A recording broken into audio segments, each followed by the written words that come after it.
This video is sponsored by scdkey.com. scdkey.com is a marketplace website where you can purchase game keys and software keys with no hassle. scdkey.com offers a legit Windows 10 Pro key for only $17.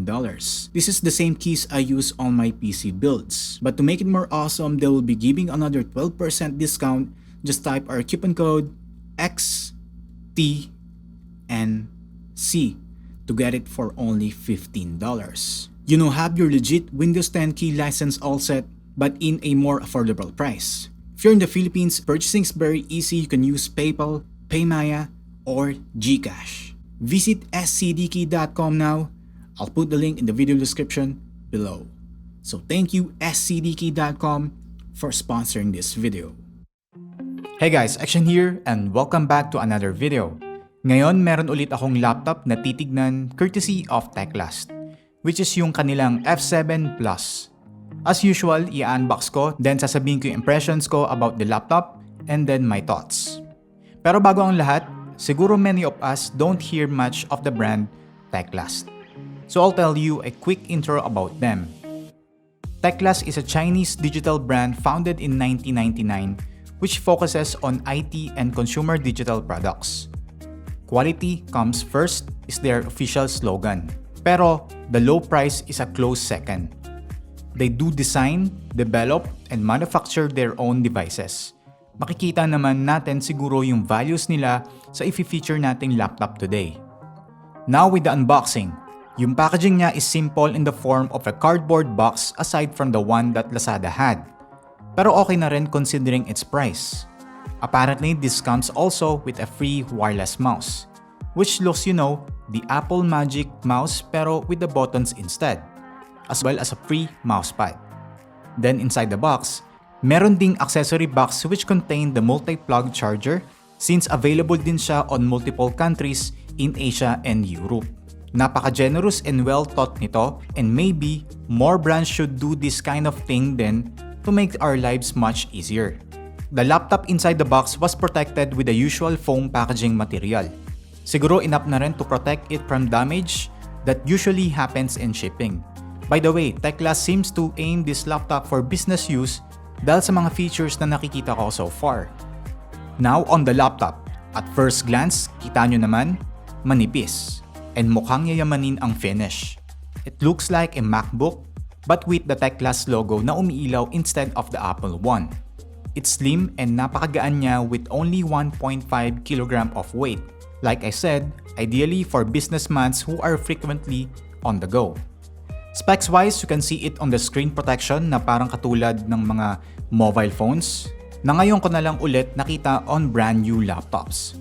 There's the Intel 8th Gen Celeron processor, which is a 4-core CPU but with lower power and clock speeds, mainly to keep the thermals down. 8GB of LPDDR4 RAM and 256GB of SSD storage, which is replaceable from the slot beneath the laptop. The 14-inch thin bezel Full HD display is surprisingly good, equipped in an IPS panel pero mukhang walang anti-glare coating. Kaya sobrang reflective and maybe could be a pain to actually use on well-lit rooms and outdoors. There's also a full-size backlit keyboard which is good to type on with 21mm key distance. Malaki ang keys and it's not easy to make a mistake. And the big touchpad, which I think medyo rough on my fingers pero okay naman ang responsiveness niya. Pati Windows gestures and palm rejection. Connectivity-wise, there's also a dual-band Wi-Fi and Bluetooth 4.2. And on the ports, despite being slim, they managed to fit a 2 full-size USB 3.0 Type A ports with a micro SD reader and 3.5mm headphone jack on one side, and a mini HDMI as well as the charging port sa kabila. Design-wise, it looks elegant. Para siyang MacBook to be honest, pero on the budget-friendly price.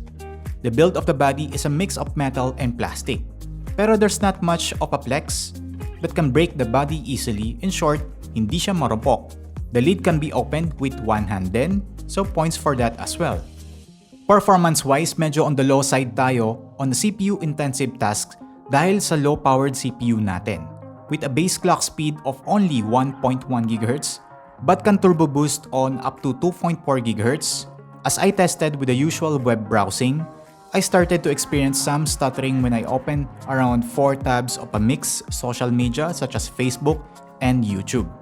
For office work though, I think okay lang ito for the likes of Microsoft Office or even Google Docs, Slide, and Sheets. On gaming, wag na nating asahan pero I think it can run most load-demanding titles. Ito guys, tinesting ko siya on Valorant. So medyo, experience ako ng lag on low settings po yan. So wag na nating asahan na maganda po or smooth ito sa gaming.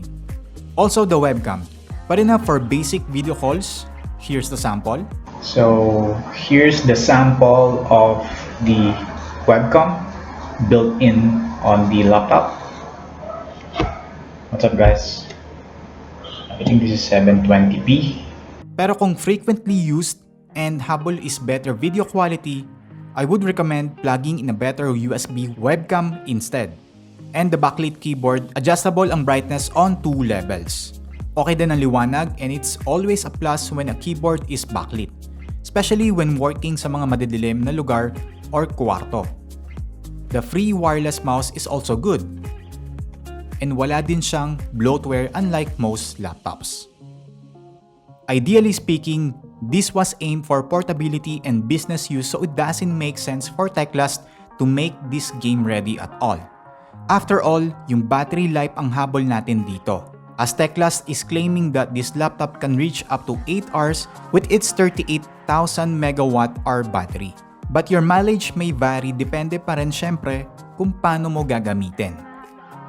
Price-wise, the TECLAST F7 Plus is originally priced at 23,000 pesos.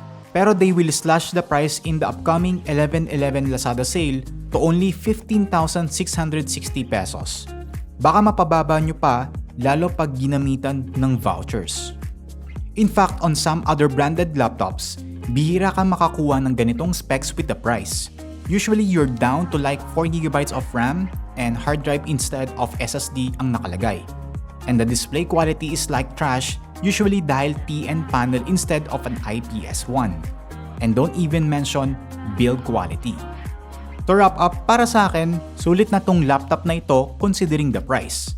You'll get a good specs and features, pero for me, para lang ito sa mga habol let's say, pang online class, which revolves around web browsing, usually an office or productivity apps, as well as sa mga businessmen who are frequently on the go and gusto ng portable computer na magaan dalhin and matagal ang battery life.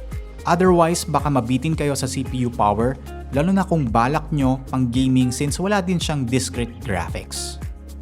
So there you go.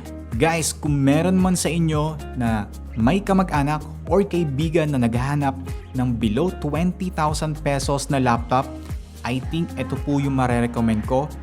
Based po sa aking first impression, sobrang sulit po niya sa price. Napakaganda po ng quality and specs wise, sulit na sulit talaga sa price.